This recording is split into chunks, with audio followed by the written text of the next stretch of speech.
Hi friends, XODBസിന്റെ മറ്റൊരു വീഡിയോയിലേക്ക് എല്ലാ പ്രേക്ഷകർക്കും സ്വാഗതം. അപ്പോൾ നമ്മളിന്ന് ഊട്ടിയിലെ യാത്രയിലെ 4ാമത്തെ ദിവസത്തിലാണ് ഇപ്പോൾ നിൽക്കുന്നത്. ഇന്ന് നമ്മൾ നേരെ ഊട്ടിയിൽ നിന്ന് പോകുന്നത് കോട്ടഗിരിയിലേക്കാണ് കേട്ടോ. നമ്മൾ നാട്ടിലേക്ക് തിരിച്ചു പോകാനുള്ള പരിപാടിയായിരുന്നു.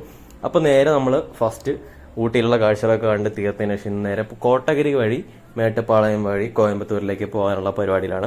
അപ്പോൾ ഊട്ടിയിൽ നിന്നും കോട്ടഗിരി നമുക്ക് 30 കിലോമീറ്റർ ട്രാവൽ ചെയ്യാനുണ്ട്. ഇപ്പോൾ നേരെ നമ്മളിപ്പോൾ കോട്ടഗിരി റൂട്ടിലാണ് ഇപ്പോൾ നിൽക്കുന്നത്. ഇപ്പോൾ കോട്ടഗിരി പോയിട്ട് അവിടെ നിന്ന് നമ്മൾ കോടനാട് വ്യൂ പോയിന്റിലും കൂടെ ഒന്ന് കയറിയിട്ടാണ് പോകുന്നത്. കാരണം കോടനാട് വ്യൂ പോയിന്റ് കോട്ടഗിരിയിൽ നിന്ന് 17 കിലോമീറ്റർ അകലെയാണ്. ഇപ്പം മഞ്ഞൊന്നും ഇല്ലാത്ത സീസൺ ആയാൽ പോലും നമുക്കിവിടെ തണുത്തൊരു ക്ലൈമറ്റ് അല്ലെങ്കിൽ തണുത്തൊരു കാറ്റൊക്കെ നമുക്ക് ഫീൽ ചെയ്യുന്നുണ്ട്. മഞ്ഞില്ല എന്നേ ഉള്ളൂ, പക്ഷെ അത്യാവശ്യം ഊട്ടിയിലുള്ള അതേ ക്ലൈമറ്റ് തന്നെയാണ് ഇവിടെയും.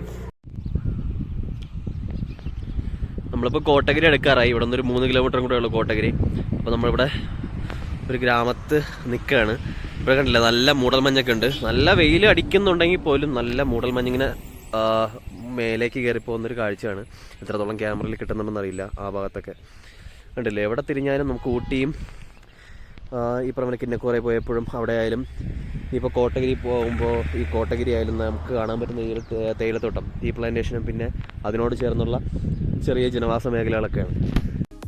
കോട്ടഗിരിയിലെ പ്രധാനപ്പെട്ട കാഴ്ച എന്ന് പറയുന്നത് തേയിലത്തോട്ടങ്ങളുടെ പ്ലാന്റേഷൻ കാഴ്ചകളൊക്കെ തന്നെയാണ്. ടീ എസ്റ്റേറ്റിനകത്തൊക്കെ നമുക്ക് കയറാൻ പറ്റിക്കഴിഞ്ഞാൽ നല്ല നല്ല വ്യൂസ് കിട്ടും. എങ്ങും നമുക്ക് മൂന്നാറിൻ്റെ അല്ലെങ്കിൽ വയനാട് വാൽപ്പാറ അല്ലെങ്കിൽ അങ്ങനത്തെ ഒരു വ്യൂ ആണ് നമുക്കിവിടെയും കോട്ടഗിരിയിലുള്ളത്.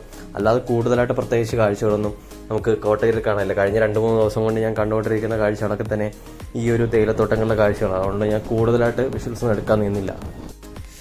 ഫ്രണ്ട്സ്, നമ്മൾ കോട്ടഗിരി എത്തിയപ്പോൾ നമ്മൾ പ്ലാൻ മാറ്റിയത്. നമ്മൾ മേട്ടുപ്പാളയം പോകാനാണ് ഞാൻ പ്ലാൻ ചെയ്തത്. പക്ഷേ കോട്ടഗിരി എത്തിയപ്പോൾ ഇവിടുത്തെ കോടനാട് വ്യൂ പോയിന്റ് നൈസാണെന്ന് അറിഞ്ഞല്ല. നേരത്തെ എനിക്ക് പോകണമെന്നുണ്ടായിരുന്നു, പക്ഷേ പോകണം വേണ്ടെന്നുള്ള മടിച്ച് നിൽക്കുകയായിരുന്നു. ഇപ്പോൾ നല്ല മിസ്റ്റും കാര്യങ്ങളും നല്ല കാലാവസ്ഥയൊക്കെ കണ്ടുകൊണ്ട് കോടനാട് വ്യൂ പോയിന്റിലേക്ക് ഇറങ്ങാമെന്ന് വിചാരിച്ചു. ഇപ്പോൾ കോട്ടഗിരിയിൽ നിന്ന് കോടനാട്ടിലേക്ക് പോകുന്ന വഴിക്കാണ്. ഇനി ഒരു 5 കിലോമീറ്റർ കൂടെ ഉള്ളൂ. ഇവിടെ നിന്ന് കാണുമ്പോൾ തന്നെ അറിയാൻ പറ്റും, നല്ല മഞ്ഞൊക്കെ മൂടി കിടക്കുന്ന ഒരു ഹൈ റേഞ്ച് ആണ്.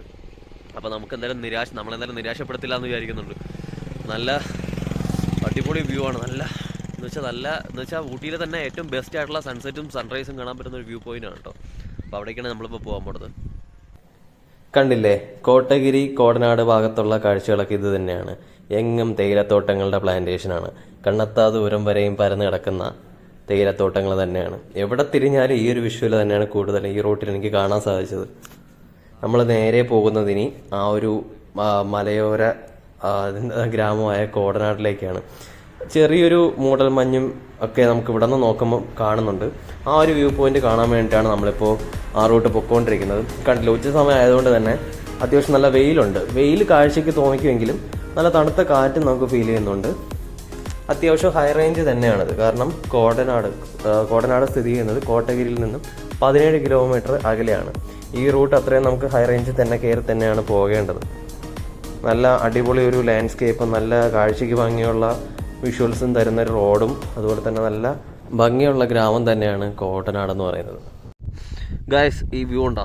ഇത് അങ്ങേയറ്റം അടിപൊളി ഒരു വ്യൂ ആണ് കേട്ടോ. നമുക്ക് നേരിട്ടൊന്ന് എക്സ്പീരിയൻസ് ചെയ്താലേ മനസ്സിലാവുള്ളൂ. കാരണം ഈ ഒരു തണുപ്പും ഈ ഒരു കാലാവസ്ഥയിലും നമ്മൾ വന്നിട്ട് ഈ ഒരു കാഴ്ചയോട് കാണണം. അടിപൊളി വ്യൂ ആണ്.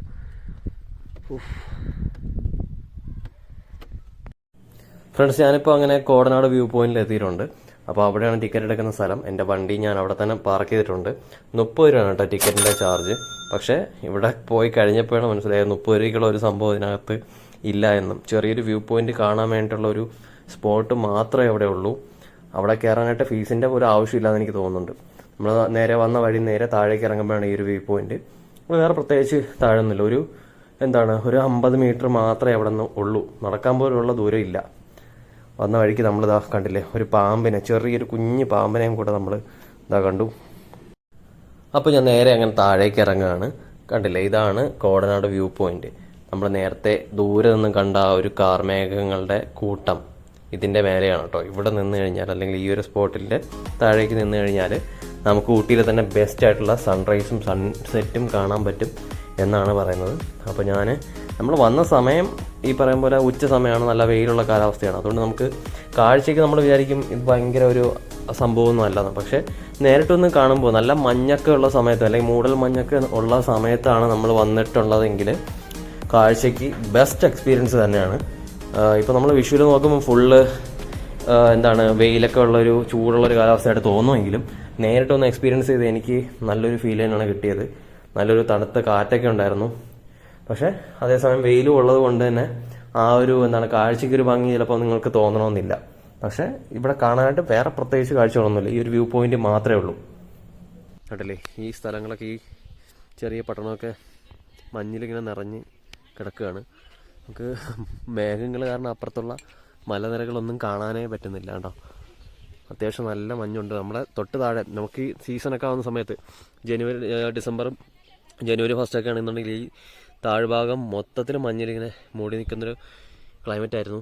നമ്മൾ കുറച്ച് ലേറ്റായി പോയതേ ഉള്ളൂ. എൻ്റെ പുറകെ കാണുന്നതാണ് ഈ ഒരു വ്യൂ. പക്ഷേ മഞ്ഞില്ല എന്നുള്ളൊരു പ്രശ്നം മാത്രമേ ഉള്ളൂ. വ്യൂ ഒക്കെ അടിപൊളിയാണ്. അപ്പോൾ ഫ്രണ്ട്സ്, ഊട്ടിയിലെ കാഴ്ചകൾ ഇതോടുകൂടെ അവസാനിക്കുകയാണെന്ന് വേണമെങ്കിൽ പറയാം. കാരണം ഞാൻ ഇന്ന് നേരെ പോകുന്നത് ഇപ്പോൾ കോടനാടാണ് നിൽക്കുന്നത്. കോടനാട് വ്യൂ പോയിന്റിൽ ഇവിടെ നിന്ന് നേരെ ഇനി മേട്ടുപ്പാളയം വഴി കോയമ്പത്തൂർ വഴി നേരെ പാലക്കാടേക്കാണ് പോകുന്നത്. അപ്പോൾ ഫ്രണ്ട്സ്, ഞാൻ നേരെ കോടനാട് വ്യൂ പോയിന്റിൽ നിന്ന് നേരെ കോട്ടഗിരി എത്തി. അവിടെ നിന്ന് നേരെ ഇനി മേട്ടുപ്പാളയം വഴി ആണ് ഇനി നേരെ കോയമ്പത്തൂരിലേക്ക് പോകുന്നത്. മേട്ടുപ്പാളയത്തേക്ക് പോകുമ്പോൾ ചുരം ഇറങ്ങി വേണം നമുക്ക് താഴേക്ക് പോകാൻ വേണ്ടിയിട്ട്. 36 ഹെയർ പിൻ ഉണ്ട് അവിടെയും. അപ്പോൾ നമ്മൾ ഊട്ടിയിൽ നിന്നും ഇനി നമുക്ക് മേട്ടുപ്പാളയം റൂട്ടിൽ പോകുന്ന അതേപോലെ ഫീൽ തന്നെയാണ് നമുക്കിവിടെ കിട്ടുന്നത്. പക്ഷേ എനിക്ക് ഊട്ടിയിലേക്ക് വന്ന റൂട്ടിനേക്കാളും കൂടുതൽ ഇഷ്ടപ്പെട്ടത് ഈ ഒരു കോട്ടഗിരിയിൽ നിന്ന് നേരെ മേട്ടുപ്പാളയത്തിലേക്കുള്ള ഈ ഒരു ഹെയർ പിൻ ബെൻഡുകളും അതുപോലെ തന്നെ ഈ ഒരു റൂട്ട് എനിക്ക് ഭയങ്കരമായിട്ട് ഇഷ്ടപ്പെട്ടു. ഒരു സൈഡ് മൊത്തം ക്ലിഫ് പോലെ, ഒരു സൈഡ് മൊത്തം ഹൈ റേഞ്ചും ഒക്കെ ഫീൽ ചെയ്യുന്ന നല്ലൊരു അടിപൊളി റോഡ് തന്നെയായിരുന്നു കേട്ടോ.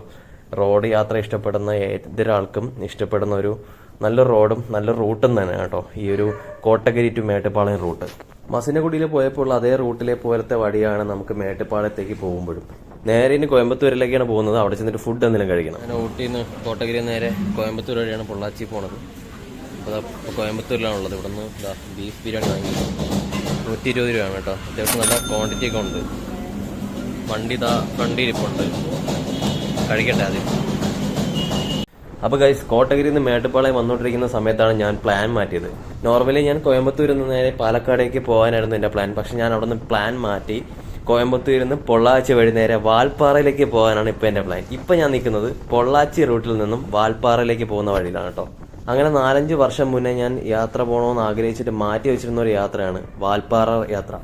വാൽപ്പാറയിൽ നിന്നും കാടിനകത്തൂടെ 60 കിലോമീറ്റർ സഞ്ചരിച്ച് അതിരപ്പള്ളിയിൽ എത്തുന്ന ആ ഒരു റൂട്ട് എനിക്ക് ഭയങ്കര ഇഷ്ടപ്പെടുന്ന ഒരു റൂട്ടാണ്. അത് ഞാൻ പലതവണ പ്ലാൻ ചെയ്തിട്ട് നടക്കാതെ പോയതാണ്. സത്യം പറഞ്ഞാൽ ഈ ഒരു യാത്രയിൽ എനിക്ക് ഏറ്റവും കൂടുതൽ എക്സൈറ്റ്മെൻറ്റ് തന്നത്, ഏറ്റവും കൂടുതൽ എനിക്ക് ഇഷ്ടപ്പെട്ടതും ഊട്ടിയല്ല, വാൽപ്പാറ അതിരപ്പള്ളി റൂട്ടിലെ ആ ഒരു യാത്രയാണെന്ന് എനിക്ക് വേണമെങ്കിൽ പറയാം. കാരണം അത്രയ്ക്ക് അതിമനോഹരമായിരുന്നു. വരുന്ന വീഡിയോസിലെ കാഴ്ചകൾ മറക്കാതെ കാണുക. അപ്പോൾ ഇന്നത്തെ വീഡിയോ ഞാൻ എന്തായാലും ഇവിടെ വെച്ച് അവസാനിപ്പിക്കുകയാണ് ഗൈസ്. അടുത്ത വീഡിയോയിൽ നമുക്ക് എന്തായാലും വാൽപ്പാറയിലെ കാഴ്ചകൾ കാണാം. അതുവരെയും ബൈ ഫ്രം എക്സോട്ടിക് ബീസ്റ്റ്.